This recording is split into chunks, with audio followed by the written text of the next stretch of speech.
You've been to Kogelo, haven't you, Mark? Of course, of course. In fact, I write about that. I went there for the first time in 30, 40 years in 2011. When I met Granny Sarah at the inauguration, the first inauguration, I hadn't been in contact with the Obama family for a long, long time. And she was the one who welcomed me back. I remember going into the hotel room in Washington, D.C. and seeing her, and she said, Mark, I'm sorry for all the things that happened, but we want you back, and we're welcoming you back. And, tears came to my eyes because there was no rancor. She remembered me when I was this small, going there. Did you remember her? And she, yes, of course. Yeah. And I remember what she said, and I want to meet your wife. So please come to Kogelo and bring your wife with you. And I remember being a Jalongo. I had to go. You had to go. I had to go. And what happened is that in 2011, I took a trip, which I write about in my book. It's the very last chapter. It's called The Coda. And I visited Granny Sarah and the rest of my relatives.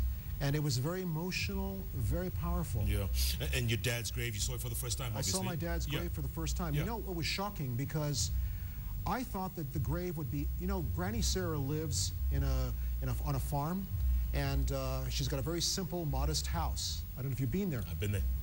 But the thing is that she has all her shamba, and we were sitting there, we were there for several hours, and I remember I said, I want to see my father's grave because I wanted to see him out of respect.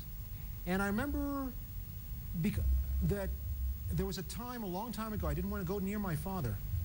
There was this great fear inside me because he was so powerful, a presence. Yeah. And I said, well, where are we going? Let's go and see his grave. And she said, it's right there. And it had been beside us, 10 meters from us, all that time that we were there. Oh, and it just blew me over because I didn't expect it to be right next to me. Yeah. And I remember there's a photo in the book. An amazing feeling came over me. I can't describe it.